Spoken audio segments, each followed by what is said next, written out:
అండి అందరికీ నమస్తే.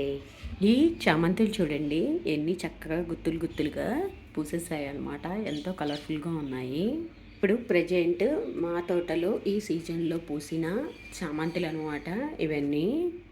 మళ్ళీ నెక్స్ట్ సీజన్కి ఈ మొక్కల్ని నేను ఎలా అట్టి పెట్టుకుంటాను అనేది ఈ వీడియోలో మీకు షేర్ చేస్తాను. మీరు కూడా ఇలాగే చేశారు అంటే మీ దగ్గర ఉన్న ప్రతి ఒక్క చామంతి సంవత్సరాల తరబడి మన గార్డెన్లో అలాగే ఉండిపోతుందన్నమాట.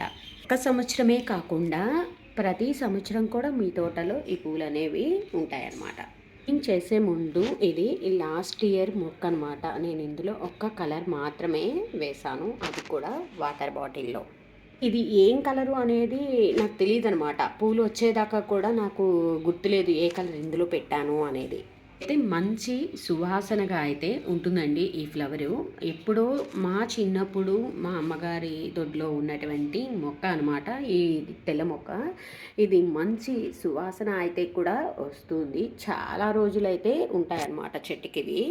ఇప్పుడు విపరీతంగా అయితే ఈ పూలు పూసేసాయన్నమాట. ఇవే నెక్స్ట్ సీజన్కి మళ్ళీ మనకి రావాలి అంటే ఈ పూతంతా కూడా అయిపోయాక, పువ్వులు పూసేసాక ఈ పూలన్నిటినీ కూడా కోసేసుకుని మొక్కని ప్రూనింగ్ చేసేయాలన్నమాట. అయితే మొక్క మొదల దగ్గర నుంచి 6 అంగుళాలు అంటే ఇది మొదలు అనుకోండి. ఇక్కడి నుంచి 6 అంగుళాల వరకు ఉంచి ఆ పైన ఉన్న మొక్క కొమ్మలన్నీ కూడా మీరు కట్ చేసేసేయండి. ప్రూనింగ్ లెక్కనే అయిపోతుంది. ఈ కొమ్మల్ని మీరు మళ్ళీ పెట్టుకున్నారా అంటే కొత్త మొక్కలు అయితే తయారైపోతాయి అన్నమాట. ప్రూనింగ్ చేసేటప్పుడు అయితే మొక్క అయితే ఈ మొదట్లో ఇలా కదిలిపోతుంది అనమాట. మనం ప్రూనింగ్ చేసినా చేయకపోయినా మొక్క అయితే కదులుతుంది. అలా కదలకుండా గట్టిగా మట్టి వేసేసి అది మీ పెట్టుకోవాలన్నమాట. ఎప్పుడైతే ఆ మొదలు కదిలిపోయిందో ఆ మొక్క అయితే చనిపోయే అవకాశం ఉంటుందన్నమాట. కాబట్టి మొదలు కదలకుండా జాగ్రత్తగా అయితే చూసుకోండి. ఇక్కడ రూట్స్ దగ్గర నుంచి చిన్న చిన్న మొక్కలు అయితే వస్తాయన్నమాట.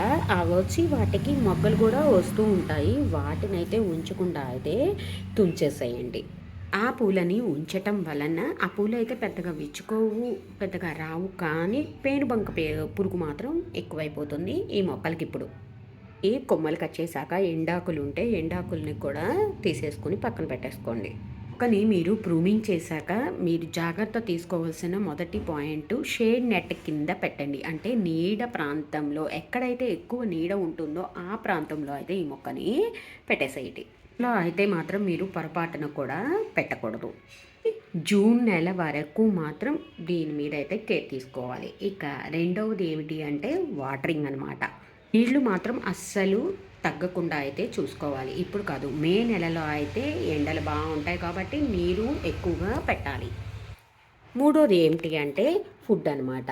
వీటికి మనం ఇలా మొత్తం మట్టి అంతా పెకలించేసుకోవాలి. ఇలా మనం ప్రూనింగ్ చేశాక నేను చూపిస్తాను. ప్రూనింగ్ చేశాక దీనికి నెలకు ఒక్కసారి అయితే మాత్రం ఫుడ్ అనేది ఇవ్వాలన్నమాట. అదేంటంటే మీరు డ్రై లీవ్స్ కంపోస్ట్ అయినా ఇవ్వాలి, లేకపోతే కౌ మెన్యూర్ అయినా ఇవ్వాలి, లేకపోతే ఇంకా ఏ కంపోస్ట్ ఉంటే ఆ కంపోస్ట్ ఇచ్చుకోవచ్చు అనమాట. కనుక కంపోస్ట్లు ఇచ్చుకున్నట్టయితే జూన్ నెల నుంచి మళ్ళీ దీని నుంచి మనం కొత్త మొక్కలు అయితే ప్రిపేర్ చేసుకోవచ్చు. చిగుళ్ళు అనేవి వచ్చేస్తాయి అన్నమాట. మీ దగ్గర కుండీలో బకెట్లో ఉన్నా లేకపోతే చిన్న చిన్న పాట్స్లో ఉన్నా అలా చేసేసుకోండి. ఇంకా మీ దగ్గర పశువుల ఎరువు ఉంటే పశువుల ఎరువు, వర్మీ కంపోస్ట్ ఉంటే వర్మీ కంపోస్ట్, కొంచెంగా వేపపిండి కలిపేసి ఇవి మొక్క మొదట్లో అయితే వేసేసేయండి. నా దగ్గర పశువుల ఎరువు ఉంది, నేను అది వేసేస్తున్నాను. గుప్పెడైతే మాత్రం వేపపిండి వేసేయండి. ఇలా మట్టి పక్కకి తీసేసి కౌ మాన్యూర్ కానీ వర్మి కంపోస్ట్ కానీ వేసాక మళ్ళీ దానిపైన మట్టి అయితే కప్పేసేయండి. మట్టి కప్పటం వల్ల మనం వేసిన ఎరువు అయితే ఎండకి ఫోకస్ అవ్వకుండా ఉంటుంది, బయటికి వెళ్ళిపోకుండా కూడా ఉంటుందన్నమాట. మొక్క వేర్లు తీసుకుంటాయి చక్కగా. నెలకు ఒక్కసారి అయితే చామంతికి ఫుడ్ అయితే ఇవ్వండి. లవణాలు అయితే మనం పెద్దగా ఇవ్వాల్సిన అవసరం అయితే ఉండదనే అనుకుంటున్నాను నేను. ఈ జూన్ నెల నుంచి మనం దీనికైతే మొక్కల్ని ప్రిపేర్ చేసేసుకోవచ్చు అనమాట. ఇంకా నెక్స్ట్ ఏంటంటే పెస్ట్ కంట్రోల్ అనమాట. మీకు ఒక చిట్టి చామంతి ప్రూనింగ్ చూపించాను, వీడియో ఉంది మన ఛానల్లో. దానికైతే చాలా కింద దాకా అయితే కట్ చేసేసాను. ఒక్కసారి ఛానల్లోకి వెళ్ళి చూడండి. దానికైతే పెయిన్ బంక ఎక్కువగా అటాక్ అయిపోయిందనమాట. అందుకని మీరు తప్పనిసరిగా వారంలో 2 సార్లు అయితే కంట్రోల్ చేయాలి. నీమ్ ఆయిల్ కానీ సోప్ లిక్విడ్ కానీ ఏదైనా స్ప్రే చేస్తూ ఉండాలి. ఇప్పుడైతే మొక్కని కట్ చేసేసాక పెస్ట్ కంట్రోల్ కనుక చేయకపోతే కనుక ఆ పేనుబంక పురుగుల వల్ల మొక్క అయితే చనిపోయే ప్రమాదం ఉంది. ఇప్పుడు నేను చెప్పిన ఈ 3 అయితే తప్పనిసరిగా అయితే చేయండి. నేను కూడా ఇప్పుడు ప్రూమింగ్ చేసేసి మీకు ఈ వీడియోలోనే నా మొక్కని చూపిస్తాను. ముందు ప్రూమింగ్ చేసేయండి, తర్వాత ఫుడ్ ఇవ్వండి, తర్వాత వాటరింగ్ జాగ్రత్తగా చూసుకోండి, పెస్ట్ కంట్రోల్ చేయండి. నెక్స్ట్ జూన్ కల్లా మనం మంచిగా ఇలా ఫ్లవరింగ్ అనేది తీసుకోవచ్చు. మీరు పెస్ట్ కంట్రోల్కి స్ప్రే చేసేటప్పుడు కూడా మొదట్లో మాత్రమే చెయ్యండి, అలా మొక్క మీద పడకుండా. అప్పుడే పేనుబంకను మనం కంట్రోల్ చేయగలుగుతాం. టైంలో 2 సార్లు అయితే పెస్ట్ కంట్రోల్ ఇస్తూ ఉండాలి. మీరు ఎప్పుడు మొక్కల్ని అబ్జర్వ్ చేసుకుంటూ ఉండాలి. సీజన్ అయిపోయింది కదా, ఇక వీటితో మనకి పని లేదు అని మాత్రం అనుకోకండి. మొక్కల్ని ఎప్పుడు కంటితో చూసుకుంటూ ఉంటే దానికి ఏ పెస్ట్ ఉంది, మనం దానికి ఏ ట్రీట్మెంట్ ఇవ్వచ్చు అనేది మనకి తెలుస్తుందన్నమాట. నేనైతే ఇక్కడ బాటిల్లో కూడా పెట్టేశాను.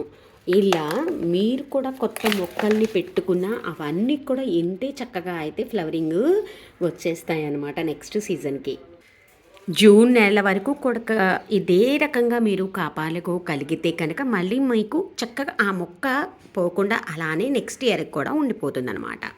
అయితే నేను మా పుట్టింటి నుంచి తెచ్చుకున్న మొక్క అనమాట. ఎన్నో సంవత్సరాలుగా దీన్ని కాపాడుకుంటూ వచ్చాను. మంచి సువాసన వస్తుందండి ఈ చామంతి మాత్రం. ఇంకా ఈ చామంతులని మనం సంవత్సరాల తరబడి మన గార్డెన్లో హ్యాపీగా ఉంచుకోవచ్చు అనమాట. ఇప్పుడు నేను ఈ పూలన్నిటినీ తీసేసి ప్రూమింగ్ చేసేసి మీకు చూపిస్తాను. ఇట్లా అయితే ఈ కొమ్మలన్నిటినీ కట్ చేసేసాను. మొక్కకి ఆకులన్నీ కూడా తీసేసాను అనమాట. ఇలా తీసేటప్పుడు మొక్క కదులుతుందేమో, కొంచెం జాగ్రత్తగా అయితే చూసుకోండి. మళ్ళీ మొక్క డ్యామేజ్ అయింది అనుకోండి, మీరు బాధపడతారు కదా, అది నేను తట్టుకోలేను. ఇలా చక్కగా అన్నీ తీసేసేయాలి. ఎండు ఆకులని కూడా ఉంచకూడదు అనమాట. నాకైతే ఈ బౌల్తో బౌల్డ్ ఫ్లవర్స్ వచ్చాయి. ఇంకా వైట్వి కూడా తీయలేదు, అవన్నీ కూడా నేను కట్ చేసేస్తాను. మీకు చూపించాలని ఈ మొక్క ఒకటి మాత్రం ముందు కట్ చేసేసాను అనమాట. ఇప్పుడు దీంట్లోంచి మట్టిని మనం ఇలా పక్కకి తీసేసుకుని దీంట్లో అయితే నేను కౌ మాన్యూర్ వేసేస్తున్నాను. వేసేసి మట్టి ఇలా పైన కప్పేసేయండి. నేను ఈ ఎండాకాలం ఏం చేస్తానంటే పైన వేపాకుల్ని వేస్తాను. నేను అది కూడా మీకు చూపిస్తాను. నేను వేప పిండి వేయకుండా మల్చింగ్గా కూడా ఉపయోగపడుతుంది అని ఈ వేపాకులని ఇలా వేసేస్తాను అనమాట. నాకు పక్కన వేప చెట్టు అవైలబుల్గా ఉంది, అందుకని నేను ఇలా వేసేస్తాను. మీకు అది లేకపోతే కనుక వేప పిండిని మాత్రం వేయటం మర్చిపోకండి. ఇలా అన్ని మొక్కలని అయితే ప్రిపేర్ చేసేసుకోండి. ఆకులని అన్నిటినీ కూడా చక్కగా తీసేస్తే చిగుర్లు వచ్చేస్తాయి అన్నమాట. మొక్క కోలుకుంటుంది. ఈ వీడియో కనుక నచ్చితే ప్లీజ్ లైక్, షేర్, సబ్స్క్రైబ్. ఈ సీజన్ మొక్కలు నెక్స్ట్ సీజన్కి కూడా మీ గార్డెన్లో కూడా ఉండి నాకైతే ఎన్ని పూలు వచ్చాయో మీకు కూడా అలాగే పూలు రావాలని కోరుకుంటున్నాను friends. Happy gardening. Bye bye.